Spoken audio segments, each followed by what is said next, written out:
As Michigan's most powerful and influential voice for business, the Michigan Chamber of Commerce stands ready to serve you. Go to mychamber.com, that's MICHAMBER.com, to learn more now.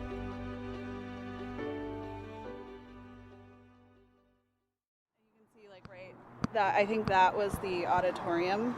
I think. That's the part that caught fire? Yeah, I think. What school was this?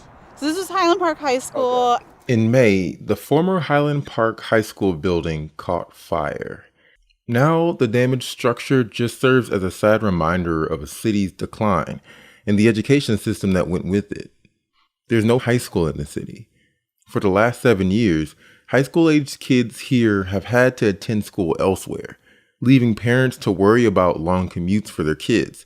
It's also left officials worried about what an incomplete school system means for their neighborhoods. And I talked to the emergency manager who closed the high school, and he was basically like I had no choice. There were not enough students. I guess my only question is, what would be the difference between what they're doing now and then, because don't they still have to find students to fill that school? Now a group of city officials have plans to bring a high school back to the city. But what could that look like? I think that a city that doesn't have a school for children is just basically doomed. On this episode, the remaining hometown pride in the Highland Park Polar Bears and the journey to a new future high school. The children are the light. They are the ones that are our future. If we're not able to adequately educate our children, then Highland Park will never reach that potential. I'm your host, Kerry Jr. II, and this is On the Line.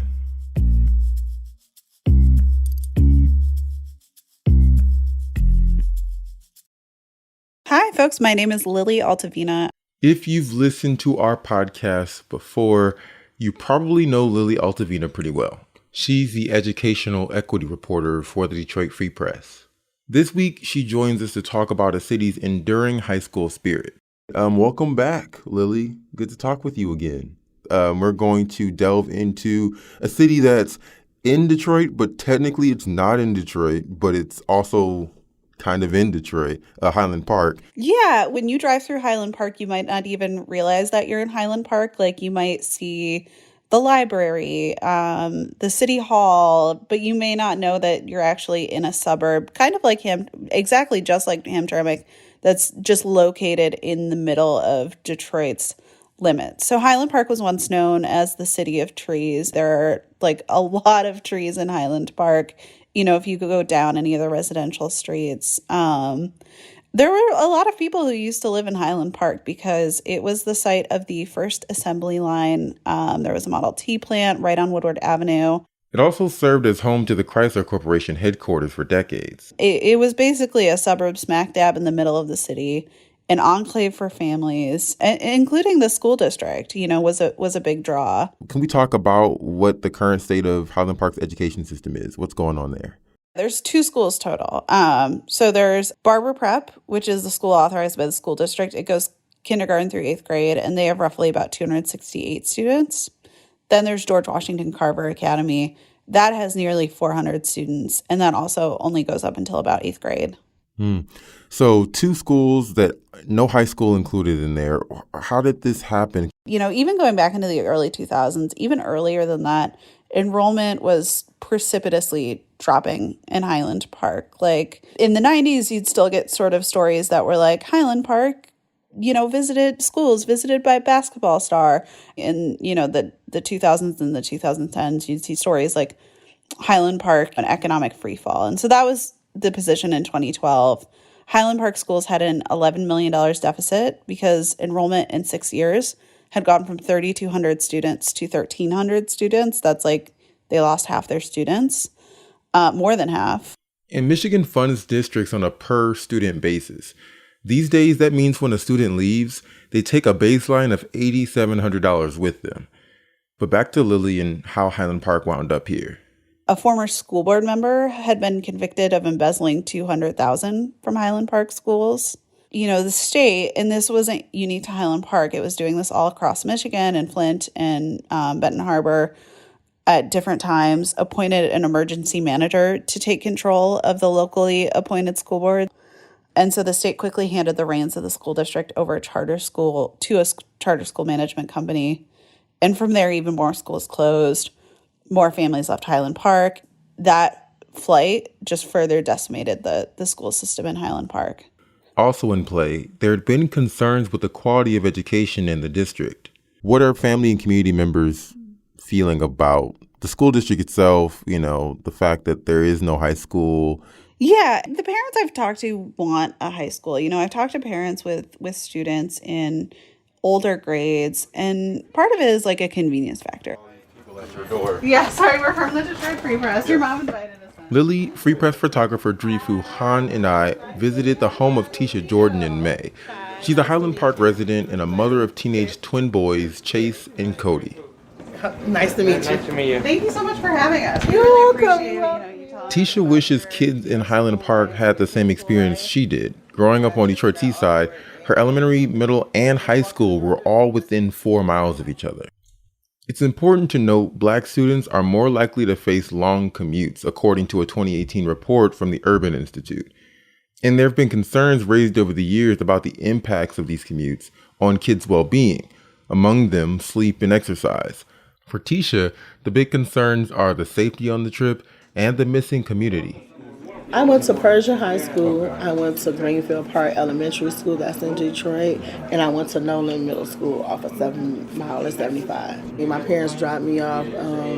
I was right at a bus line that I could get, and it was much safer than when I was in school. And my parents didn't really worry about, your children really being safe catching a bus. I had that community elementary school, I had that community middle school, I had that community high school. And it was like a leverage of children, you grew up with, they became your friends, your best friend, and you continued on in life in high school, and as adults, I did. I still have my friends that from elementary, I'm still friends with them. Every child should have that experience. And instead of jumping from this school to that school, and you have to go abroad when it's time to go to high school, everybody have to go different. Some parents had to move out of their little community just to have their child in a safe place of school. That is one of a parent's main goals, is to have their child in a school that's convenient, that they know they're safe going to. And then can you take me to that time when they were like 8th graders about to go to high school and you had to figure out what school to take them to? I sat down and thought about it a lot. I researched a lot of schools. I work off of 6 Mile in Wyoming, so it was Mumford was one of my, because they can go to work with me early and maybe catch the bus or, walk. This school that they picked. That's the high school they ended up at, Detroit Public Safety Academy. The Highland Park School Board president said other students from the city have also wound up in Detroit schools, or ones in Hamtramck or Southfield. Some of their friends were going, and I said, well, maybe I can trust that you can go to school, because one of my neighbors, her son goes there. So I'm like, well, maybe all three of you guys could catch the bus together, and then I wouldn't be so worried, And sometimes she would drop her son off, and she was like, well, if you would like, I would drop them off if you feel safe. So it made me feel more comfortable. So I asked them. They decided on their own. But we'll take a chance at going to DPSA. And I said, okay, well, we'll do that. And it has been very convenient for me. But Tisha still worries about her kids' safety. When her 16-year-old sons aren't getting a lift from a neighbor, they have to bus 7 miles from their home to Detroit Public Safety Academy. That's a 30-minute ride downtown, and it could be longer if they take the city bus. It's a worry for a parent. It's a concern. I'm constantly calling them, like, did you make it to school? So I'm constantly calling, like, well, did you get on the bus? Like, yes, Ma, we got on the bus. We're at the school. And then, even though they have to catch the city bus there, I think he had to walk at least maybe 2 or 3 blocks just to get to the school. So that was a concern. I never had that. I took one bus and it took me to school. So it would be so convenient. I'm pretty sure for my children and for the other children, that is coming up in Highland Park, to just go to a community school. Every community needs their own school that the children can grow up and know their community and where, how it was built and where it came from. Coming up, the people planning to resurrect the hometown high school.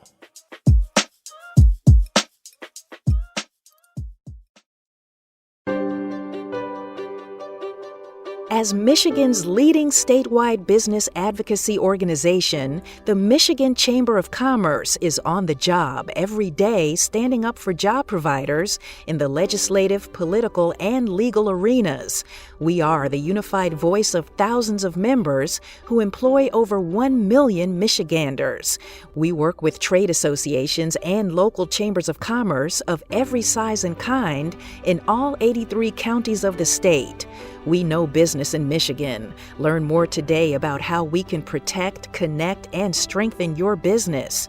Whether that's advocating on your behalf at the Capitol, helping meet your informational, training, and networking needs, or boosting your bottom line visibility and voice, we're on the job for you. Make My Chamber your chamber. Go to mychamber.com, that's MICHAMBER.com, to learn more now.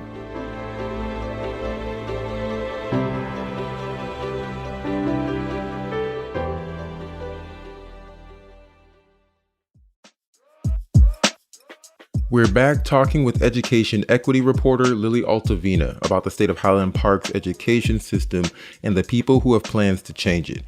As you heard at the top of the episode, we caught up with her to check out what's left of the city's 2 former high school campuses. Wow, it's like fully cut. Yeah, no, it looks good. Highland Park Community High School, home of the 4 bears? Polar bear. In my defense, it is what is that on top of it? I don't know, but it's wiping away. It doesn't look great. So Highland Park Community High School used to be here. The actual building was demolished. Yeah, it was right behind there. Okay. And so when I was talking to Tisha, and she said, when they tore it down, this is the school she's talking about. Yes. This was the most recent high school, or at least what's left of it. What's going on nowadays with Highland Park? Yeah, so you have a group of people who want to start in a new high school, and those are the people we talked to. There was, Zakiya Kipson, who's the chief education officer for the school district. There's Shamayim Harris, the school board's president, and she's known as Mama Shu around Highland Park. She's the founder of Avalon Village. It's a nonprofit space for community members to go. It's really beautiful. And there's Anthony Askew, who is a board member leading the committee to start a new high school. And so what are they saying? What's currently the organization that they have to get this high school started, and where are they in that process? Right now, they've formed a subcommittee to talk to community members, to gather a perspective on whether they'd, even have the support for this kind of high school. Do you think the community is supportive of a high school? Do you sense that hunger, and kind of what does that hunger look like? Yeah, I would say absolutely. That's the president of the high school subcommittee, Anthony Askew. Everyone, and if you've been covering Highland Park long enough, we are very proud people, and folks are incredibly proud of attending Highland Park High School and being lifetime polar bears. So I think everyone has fond memories of what that institution meant for the community, and every person that I know in this city wants to redeem that history with a new high school. I know some of the children that I've talked to that went to Barber Prep. Shamayim Harris, president of Highland Park's school board. They really wanted to stay in Highland Park to go to school. They didn't want to go anywhere else. They look forward to marching bands. They look forward to stuff like just prom, like high school stuff in their own town. And it's so cool when that stuff happens, because it's like the whole city gets involved when the kids are graduating, from high school. It's almost like a big celebration everywhere in your hometown having a school. They're asking questions like, how do we get the finances together for a project like this? Where would we build and utilize building space? How would we ensure we have enough students? And how do you build a high school in a way that's sustainable for a community that's so small? So we're initially looking at a small high school. And that's Zakiya Gibson speaking. She's the chief education officer for the school district of Highland Park. A small high school that we can control the academic performance and growth of our students. And so adding on a grade per year is the best route to do that, just, in educational data and research and full implementation of any school setting.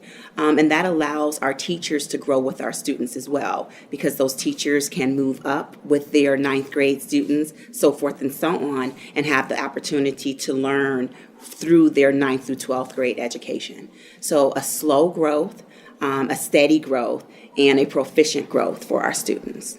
I mean, obviously, we all would like to see a high school here, but in terms of what kind of high school it will be, it is critical for us to get that direct perspective from a broad collection of folks throughout the community. So not only long-time Highland Parkers, business owners, other stakeholders, and that is exactly what the Community Advisory Board, the purpose of that board is. There are a lot of small rural communities in Michigan that have very small high schools, but that's, hard to sustain and hard to start anew. Practically, we'll have to start with just a 9th grade class, and then add an additional year. So essentially starting with just a 9th grade, those 9th graders, then moving on to the 10th grade and so forth until we're able to create grades for for the entire high school. Do you have an estimate of how many 9th graders? So as of right now, we conducted the survey, and half of the current 8th grade, which is out of 25 students, have responded to the survey and have expressed that they are interested. Typically, your growth in high school academy would be approximately anywhere from the lowest point, 25 to 100 students per grade level. So ultimately, we're looking at an initial high school of maybe 400 students once we met the capacity of 12th grade. And then, of course, we'll be stellar. So we'll attract other students, to come into the community and increase our enrollment. There's a lot that they have to do. It costs money. They have to figure out the financials. And because of the debt they're dealing with, a new high school would have to be a charter school. That is, until the district gets out from under about $3.9 million still owed. They need students. Barber Prep has 25 8th graders and Carver has 28. So we're talking about, 50 students, and that's max. It's not necessarily that they would have all 50. There are a lot of students who parents still might opt to send them to a Detroit school or a different school or a private school or, whatever school that they could. So There's a lot of questions still swirling about how do you actually feasibly do this and how do you do this in a way that's sustainable. Currently in the I think we call it the exploratory committee process. Is that right? Yep, they're exploring. And also I want to add that they did try to explore this idea in 2020, but that was right before the pandemic hit. And so now, Gibson said their goal is 2023 or 2024. And that's really ambitious. So we'll be following that and, waiting for the particulars of the financials and, the process that they want to take. And we'll see. And also what building are they going to use? I think it is about that polar bear spirit. But bigger than that, one of the parents that I talked to was every community deserves a high school. It almost feels like your community is incomplete and, you're being punished for, things that you didn't do, for problems that you didn't cause. So that I think is the sense of this high school was taken away from them for reasons that aren't necessarily, their fault. They're just parents who are trying to get by, who are trying to send their kids to a school that is close to them and safe. Well, thank you very much, Lily, for your time. I appreciate you talking to me about this. And I guess we'll see what comes of the subcommittee. Thanks so much, Carrie. This episode was produced by me and Darcy Moran.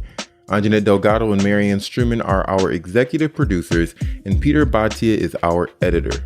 The music for the show was called Fort Trumbull and was produced by DJ Lost Boy.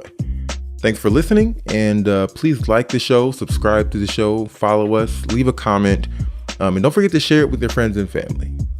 All right, y'all. See you next week.